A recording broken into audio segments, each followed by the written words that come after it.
Hello everyone. आज की इस वीडियो में हम डिस्कस करेंगे nutrition in human and respiration के बारे में। सबसे पहले हम न्यूट्रिशन के बारे में बात करते हैं। नॉर्मली जो न्यूट्रिशन होता है वो इनटेक ऑफ फूड होता है। फूड को खाना प्रोसेस इस न्यूट्रिशन में आता है। उसके बाद जो फूड हम खाते हैं उसके अंदर न्यूट्रिएंट्स होते हैं और न्यूट्रिएंट्स जो होते हैं वो हमारी बॉडी के लिए रिक्वायर्ड होते हैं। ठीक है, फिर उसके भी फर्दर पार्ट्स होते हैं, लेकिन यहाँ पे हम प्रॉपर जो पढ़ेंगे न्यूट्रिशन इन ह्यूमंस पढ़ रहे हैं। उससे पहले जो प्रोसेस था जैसे ऑटोट्रोप्स न्यूट्रिशन एंड हेटरोट्रोप्स, और साथ में फिर उसमें आता है हेटरोट्रोप्स में होलोजोइक न्यूट्रिशन। तो यहाँ पे होलोजोइक न्यूट्रिशन के बारे में पढ़ा जाएगा। होलोजोइक न्यूट्रिशन के 5 स्टेप्स होते हैं। सबसे पहला स्टेप इसमें होता है इंजेशन। इंजेशन से मतलब होता है फूड को इनटेक करना। सेकेंड जो प्रोसेस होता है डाइजेशन। डाइजेशन से मतलब होता है जो फूड आपने इनटेक किया उसको डाइजेस्ट करना और उसमें जो प्रेजेंट न्यूट्रिएंट्स है उसका यूटिलाइज करना। एब्जॉर्प्शन, जो फूड हम डाइजेस्ट हुआ है बॉडी के अंदर उसको एब्जॉर्ब करना। फोर्थ एसिमिलेशन, जो फूड एब्जॉर्ब किया गया उस फूड को पूरी की पूरी बॉडी में फैला देना। एंड लास्ट ईजेशन, जो डाइजेशन के बाद जो वेस्ट मटेरियल बना उसको बॉडी के बाहर निकाल देना, उसको बॉडी से बाहर निकाल देना इज कॉल्ड ईजेशन। तो इन 5 स्टेप से मिलके हमारा पूरा का पूरा न्यूट्रिशन प्रोसेस चलता है। अब हम बात करते हैं ह्यूमन डाइजेस्टिव सिस्टम की। जो ह्यूमन डाइजेस्टिव सिस्टम होता है वो उसके 2 पार्ट्स होते हैं। नंबर 1 पार्ट को हम बोलते हैं एलिमेंट्री कैनाल और नंबर 2 जो पार्ट होता है वो डाइजेस्टिव ग्लैंड्स कहते हैं या फिर उसको एसोसिएटेड ग्लैंड्स कहते हैं। एलिमेंट्री कैनाल तो वो वाला पार्ट होता है जहाँ पे जो हम फूड खाते हैं पूरे के पूरे ऑर्गन्स जिसमें फूड प्रेजेंट होता है या डाइजेशन होता है वो एलिमेंट्री कैनाल का प्रोसेस होता है। लेकिन एसोसिएटेड ग्लैंड्स जो होती हैं वो इसलिए होती हैं जो फूड इनटेक किया जा रहा है उसको फर्दर डिवाइड करने में या फिर उसके अंदर जो न्यूट्रिएंट्स हैं उनको यूज़फुल बनाने के लिए या उनको ब्रेक डाउन करने के लिए एसोसिएटेड ग्लैंड्स का यूज़ होता है। एसोसिएटेड ग्लैंड्स ऐसी ग्लैंड्स होती हैं जो सेक्रीट करती हैं, जो डाइजेशन में प्रॉपर इन ऑर्गन्स के थ्रू डाइजेशन नहीं होता लेकिन ये उसमें हेल्प करती हैं। ये सपोर्टिव ग्लैंड्स होती हैं जो डाइजेशन को कंप्लीट कराती हैं। सबसे पहले एलिमेंट्री कैनाल में जो बॉडी ऑर्गन्स आते हैं हम उनके बारे में बात करते हैं। जैसे कि आप इस पिक्चर में इस डायग्राम में देख पा रहे हो, सबसे पहले माउथ, फर्स्ट पार्ट जो होता है वो माउथ का होता है क्योंकि जो हम फूड इनटेक करते हैं वो माउथ से करते हैं। उसके बाद जो part wind pipe and food pipe को एक साथ कंटेन करता है, एक साथ जहाँ पे वे मिलते हैं उसको हम फेरिंग्स बोलते हैं। ठीक है, उसके बाद जो फूड होता है वो इसोफेगस या फूड पाइप के थ्रू स्टमक तक जाता है। नेक्स्ट जो आता है मेन पार्ट वो होता है स्टमक। स्टमक में फूड का कुछ डाइजेशन होता है और उसके बाद जो फूड होता है वो स्मॉल इंटेस्टाइन में चला जाता है। स्मॉल इंटेस्टाइन में फूड प्रॉपर डाइजेस्ट होने के बाद लार्ज इंटेस्टाइन में चला जाता है। लार्ज इंटेस्टाइन में वो वाला फूड जाएगा जो डाइजेस्ट नहीं होता या जो वेस्ट मटेरियल होता है। लार्ज इंटेस्टाइन के पास रेक्टम होता है। रेक्टम में जो फीकल पार्टिकल्स होती हैं, जो वेस्ट मटेरियल होते हैं वो कलेक्ट रहते हैं। इसके बाद सबसे लास्ट जो बॉडी ऑर्गन होता है एलिमेंट्री कैनाल का वो होता है एनस, और एनस के थ्रू वो वेस्ट मटेरियल, वो फीकल पार्ट्स बॉडी के बाहर निकल जाते हैं। अब इसी के साथ ही हम बात करते हैं एसोसिएटेड ग्लैंड्स की। सबसे पहले हम ये देखेंगे कि एसोसिएटेड ग्लैंड्स होती क्या हैं और वो क्या सेक्रीट करती हैं, और फिर उसके बाद हम प्रॉपर प्रोसेस के ऊपर बात करेंगे। सबसे पहले जैसे माउथ की बात की थी तो माउथ में एक ग्लैंड होती है सलाइवरी ग्लैंड। सलाइवरी ग्लैंड का जो वर्क होता है ये सलाइवरी ग्लैंड जो होती है एक सलाइवा नाम का जो एंजाइम होती है उसको कंटेन करती है और जो सेक्रीट करेगी सलाइवरी एमाइलेज को सेक्रीट करती है। अब एमाइलेज का जो वर्क होता है वो कार्बोहाइड्रेट्स को ब्रेक डाउन करने का होता है। तो डाइजेशन का सबसे पहला प्रोसेस हमारे फूड जो होता है जो हम इनटेक करते हैं उस फूड में जो कार्बोहाइड्रेट्स प्रेजेंट हैं वो माउथ में जब च्यूइंग करते हैं या फिर जब हम माउथ में जब हम फूड को चबाते हैं तो उस टाइम पे चबाने के टाइम पे जो सलाइवरी ग्लैंड्स होती है वो एक्टिव हो जाती हैं और सलाइवरी एमाइलेज को सेक्रीट करती हैं।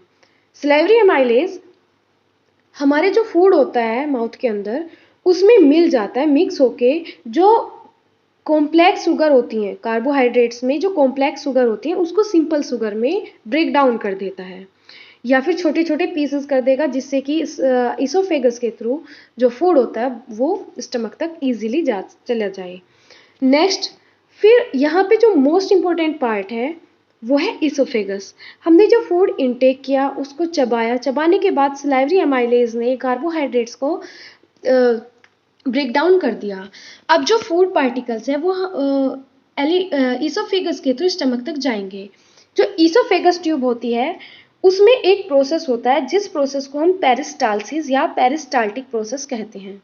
जो पेरिस्टाल्टिक प्रोसेस होता है वो ये होता है, जैसे ये हमारी फूड पाइप है, यहाँ पे हमने फूड इनटेक किया, जैसे हम फूड खाते हैं तो धीरे धीरे पार्ट नीचे चला जाता है, स्टमक तक चलता रहता है।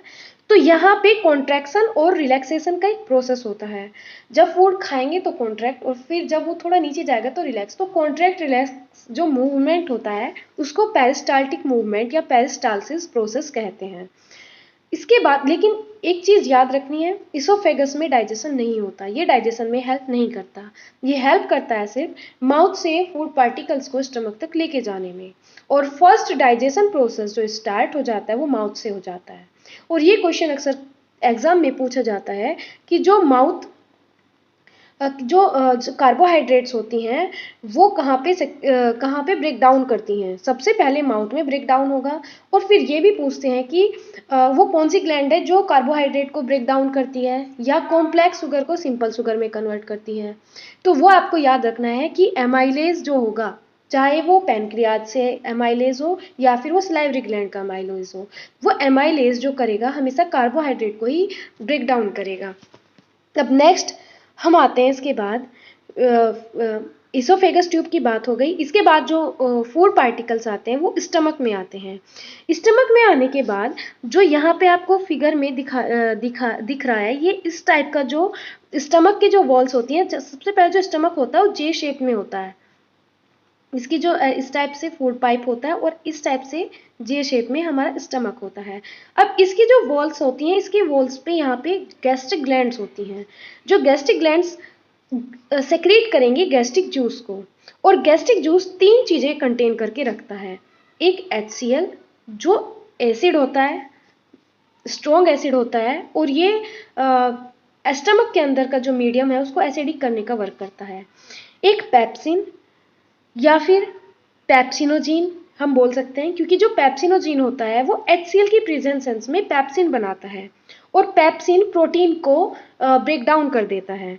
साथ में सबसे इम्पोर्टेंट चीज़ म्यूकस, जो म्यूकस होता है वो HCl से, क्योंकि एक स्ट्रॉन्ग एसिड है, बर्न कर सकता है, तो इससे प्रोटेक्शन करता है स्टमक की वॉल्स की। जो म्यूकस होता है स्टमक की वॉल पे चारों तरफ होता है और जिसकी वजह से जो HCl है वो स्टमक की वॉल्स को हार्म नहीं कर पाता। ठीक है, इसके बाद यहाँ पे ये याद रखना है कि स्टमक के अंदर जो प्रोसेस होता है, गैस्ट्रिक जूस जो होगा, गैस्ट्रिक जूस में 3 चीज़ें पाई जाती हैं, HCl, म्यूकस, पेप्सिनोजीन या फिर पेप्सिन। नॉर्मली जो पेप्सिनोजीन होता है वो HCl नेचर को मिल पाके वो ब्रेक डाउन हो जाता है पेप्सिन में, और फिर पेप्सिन क्या करता है, प्रोटीन को ब्रेक डाउन कर देता है। नेक्स्ट पार्ट, जैसे आप देख सकते हैं यहाँ पे लीवर है, ये है लीवर, ये वाला पार्ट जो है ये लीवर है। और लीवर क्या करता है, लीवर सेक्रेट करता है बाइल जूस को, और लीवर के पास ये छोटा सा पार्ट जो दिख रहा है ये होता है गॉल ब्लैडर्स, जहाँ पे जो बाइल जूस होता है वो गॉल ब्लैडर में स्टोर होके रहता है। जैसे हम फूड खाते हैं तो अब नेचर कैसी थी फूड मटेरियल के स्टमक के अंदर, HCl भी था, तो HCl हाईली एसिड होता है जो साथ में एक तो एसिडिक नेचर प्रोवाइड करता है और साथ में जो हमारे फूड के अंदर बैक्टीरिया चले जाते हैं उनको किल करने का भी काम करता है। अब पूरा का पूरा जो फूड पार्टिकल है वो एसिडिक नेचर का हो गया, और बाइल जूस की जो नेचर होती है वो एल्किलाइन नेचर होती है। एल्किलाइन नेचर से मतलब होता है कि वो बेसिक नेचर की होती है, और वो फिर क्या होता है, इस वाले पार्ट में जो स्मॉल इंटेस्टाइन का अपर वाला पार्ट है इस वाले पार्ट में सेक्रेट हो जाता है, और किस में स्टोर होता है, गॉल ब्लैडर में। ये इंपॉर्टेंट पॉइंट है। अब जो हमारे स्मॉल इंटेस्टाइन है, स्मॉल इंटेस्टाइन में के अपर वाले पार्ट में बाइल जूस सेक्रेट होता है, जिससे जो फूड पार्टिकल्स बाहर निकलते हैं उसको न्यूट्रलाइज करने के लिए। नेक्स्ट, इसके बाद फिर यहाँ पे आपको ये स्टमक के नीचे छोटा सा ऑर्गन दिख रहा होगा, इसका नाम है पैनक्रियाज। पैनक्रियाज भी 3 टाइप के जो जूस होते हैं उसको सेक्रेट करता है, और ये तीनों जूस बहुत इंपॉर्टेंट होते हैं। नंबर 1 ट्रिप्सिन, जो कि ट्रिप्सिन हेल्प करता है प्रोटीन को एमिनो एसिड में चेंज करने के लिए। लाइपेज, लाइपेज हेल्प करता है फैट्स का इमल्सिफिकेशन करने के लिए या फैट्स को ब्रेक डाउन करने के लिए। जो बड़े बड़े, जैसे ये बड़े बड़े कॉम्प्लिकेटेड फैट मॉलिक्यूल्स हैं, अब इनको तोड़ता है ये छोटे छोटे पार्टिकल्स में, जैसे 2-2 के ग्रुप में कन्वर्ट कर दें। ऐसे ही एमाइलेज, अभी मैंने आपको थोड़ी देर पहले बताया था, जहां भी एमाइलेज आएगा वो कार्बोहाइड्रेट को क्या करेगा, ब्रेक डाउन करेगा। अब पूरा का पूरा फूड जो, जैसे यहाँ पे स्टमक के अंदर जो ब्रेक डाउन होता है वो होता है प्रोटीन का, माउथ के अंदर कार्बोहाइड्रेट्स का, और जो फिर यहाँ से जो बाइल जूस निकलता है वो बाइल जूस भी किसका इमल्सिफिकेशन करता है, वो भी फैट का इमल्सिफिकेशन करता है। ये याद रखना कि बाइल जो होता है, बाइल की हेल्प में फैट्स का इमल्सिफिकेशन होता है। लाइपेज भी क्या करेगा, फैट का इमल्सिफिकेशन, और किसकी हेल्प से, बाइल की हेल्प से, क्योंकि बाइल क्या करता है, उस नेचर को, उस फूड पार्टिकल की जो नेचर थी उसको एल्कलाइन या फिर बेसिक बनाता है, जिसकी वजह से जो लाइपेज है वो फैट का इमल्सिफिकेशन कर सकता है। अब एक चीज याद रखना कि जो स्मॉल इंटेस्टाइन है, सारा का सारा जो प्रोसेस होता है फूड के डाइजेशन का, वो स्मॉल इंटेस्टाइन में कंप्लीट हो जाता है। जैसे स्टमक में प्रोटीन का हो रहा है डाइजेशन, पैनक्रियाज से जो स्मॉल इंटेस्टाइन है उसमें तीनों के तीनों जो जूस होते हैं, पैनक्रियाटिक जूस सेक्रेट होते हैं। जो ट्रिप्सिन होगा वो प्रोटीन को करेगा, लाइपेज जो होगा वो फैट को करेगा, एमाइलेज जो होगा वो भी फैट को करेगा। और एक होता है टाइलिन। टाइलिन क्या करता है, टाइलिन भी कार्बोहाइड्रेट्स को ब्रेक डाउन करता है, ये याद रखना। ये सलाइवरी ग्लैंड्स के पास साथ ही इसका यूज कर लेते हैं, क्योंकि ये क्वेश्चन बहुत इंपॉर्टेंट है। ये 1 वर्ड्स क्वेश्चन होते हैं, ये आपसे पूछ सकते हैं कि ट्रिप्सिन किसको ब्रेक डाउन करता है, लाइपेज किसका ब्रेक डाउन करता है, एमाइलेज किसका ब्रेक डाउन करता है। तो ये पॉइंट्स आप बना सकते हो, लिख सकते हो और प्रॉपर याद कर सकते हो। अब इसके बाद का जो प्रोसेस है, जो वेस्ट मटेरियल है वो क्या होता है, सेक्रीट हो जाता है, वो बाहर निकल जाता है कहाँ पे, स्मॉल इंटेस्टाइन से लार्ज इंटेस्टाइन में। और लार्ज इंटेस्टाइन में जो एक पार्ट होता है यहाँ पे, जो उसका एंड पार्ट होता है, होता है रेक्टम, जहाँ पे सारे का सारा जो वेस्ट मटेरियल होता है, जो अनडाइजेस्टेड फूड है, वो कलेक्ट हो जाता है। और लास्ट बॉडी ऑर्गन जो है एनएस के थ्रू बॉडी के बाहर निकल जाता है। ये हमारा पूरा का पूरा प्रोसेस है डाइजेशन का। इसको अच्छे से समझ लेना, और ये जो पॉइंट्स बने हैं इनको अच्छे से याद करना बहुत इंपॉर्टेंट है। इसके बाद हम आगे के प्रोसेस पे चलते हैं। इसको सिंपली एक इक्वेशन के थ्रू भी समझ सकते हैं। देखो यहाँ पे जैसे इंजेशन फर्स्ट प्रोसेस हुआ, इंजेशन सेकंड प्रोसेस हुआ डाइजेशन। तो पहले फूड को इनटेक किया, अब यहाँ पे एंजाइम्स इन डाइजेशन, जो यहाँ पे आपको दिख रहे हैं एंजाइम्स इन डाइजेशन, ये इसके थ्रू भी आप याद कर सकते हो। जैसे माउथ में क्या हुआ, ओनली किसका ब्रेक डाउन हुआ, कार्बोहाइड्रेट का ब्रेक डाउन हुआ, प्रोटीन और फैट्स का नहीं हुआ। नेक्स्ट पॉइंट जो आप स्टमक में देखते हो, यहाँ पे कार्बोहाइड्रेट का नहीं हुआ, प्रोटीन का हुआ है। और जो पेप्सिनोजीन एचसीएल की प्रेजेंस में पेप्सिन बनाती हैं, और पेप्सिन प्रोटीन को पेप्टाइड्स में चेंज कर देता है। यहाँ पे फैट का कोई भी ब्रेकडाउन नहीं हुआ। नेक्स्ट पैनक्रियाटिक, जो हम पैनक्रियाज की बात करें तो यहाँ पे ट्रिप्सिनोजीन जो था वो एल्कलाइन मीडियम जैसे बाइल जूस की प्रेजेंस में ट्रिप्सिन में कन्वर्ट हो गया। अब जो प्रोटीन था उस प्रोटीन ने ट्रिप्सिन की प्रेजेंस में अपने आप को पेप्टाइड्स में कन्वर्ट कर दिया। ऐसे ही फैट्स जो थे इसमें पैनक्रियाटिक लाइपेज की हेल्प से फैटी एसिड और ग्लाइसरोल में चेंज हो गए। नेक्स्ट जो स्टार्च है वो भी पैनक्रियाटिक एमाइलेज की प्रेजेंस में माल्टोज में कन्वर्ट हो गया। अब यहाँ पे आप देख सकते हो कि इस वाले प्रोसेस में, पैनक्रियाज वाले प्रोसेस में, सारे के सारे कार्बोहाइड्रेट्स, प्रोटीन और फैट्स तीनों का क्या हो गया, ब्रेक डाउन हो गया। अब नेक्स्ट जो पार्ट आता है स्मॉल इंटेस्टाइन का, वेरी इंपॉर्टेंट पार्ट, जहाँ पे जो हम ग्लूकोज की बात कर रहे थे, जहाँ पे हम कार्बोहाइड्रेट्स की बात कर रहे थे, वो कार्बोहाइड्रेट्स जो होते हैं वो स्टार्च में होते हैं। और जो स्टार्च था वो इंटेस्टाइनल जो एंजाइम्स हैं वो सेक्रीट करते हैं। जो स्मॉल इंटेस्टाइन है, इंटेस्टाइनल एंजाइम सेक्रीट करती हैं और उनकी हेल्प से ग्लूकोज में स्टार्च को कन्वर्ट कर देती हैं। जो प्रोटीन्स होती हैं वो इंटेस्टाइनल एंजाइम की हेल्प से एमिनो एसिड में कन्वर्ट कर देती हैं, फैट्स को फैटी एसिड्स एंड ग्लाइसरोल में कन्वर्ट कर देती हैं। तो इस तरीके से डाइजेशन का पूरा प्रोसेस यहाँ पे कंप्लीट होता है। अब डाइजेशन के बाद हमारा जो प्रोसेस था वो कौन सा था, एब्जॉर्प्शन। अब अभी स्मॉल इंटेस्टाइन का वर्क खत्म नहीं हुआ, यहाँ पे एब्जॉर्प्शन का जो पार्ट होता है वो कुछ ऐसे होता है। जो स्मॉल इंटेस्टाइन होती है, स्मॉल इंटेस्टाइन जैसे ये स्मॉल इंटेस्टाइन एक होलो ट्यूब है, ठीक है, और इसको स्मॉल इंटेस्टाइन किस लिए बोलते हैं, क्योंकि जो इसका डायमीटर होता है वो स्मॉल होता है किसकी कंपैरिजन में, जो लार्ज इंटेस्टाइन है, लार्ज इंटेस्टाइन का जो डायमीटर होता है, स्मॉल इंटेस्टाइन का डायमीटर कम होता है लेकिन ये लेंथ में लंबी होती है, डायमीटर की वजह से इसको स्मॉल इंटेस्टाइन बोलते हैं। ऐसे ही जो लार्ज इंटेस्टाइन है उसका डायमीटर ज़्यादा होता है, इसीलिए उसको लार्ज इंटेस्टाइन कहा जाता है। अब जो स्मॉल इंटेस्टाइन होती है उसकी जो इनर सरफेस होती है, आपने 9th क्लास में भी पढ़ा होगा, उसकी इनर सरफेस में जो फिंगर लाइक प्रोजेक्शंस होती हैं, जैसे आप यहाँ पे विलाइट नाम के से ये फिंगर लाइक प्रोजेक्शंस होती हैं जो कि स्मॉल इंटेस्टाइन के पूरे पार्ट पे प्रेजेंट होती है, पूरे के पूरे सरफेस पे प्रेजेंट होती हैं।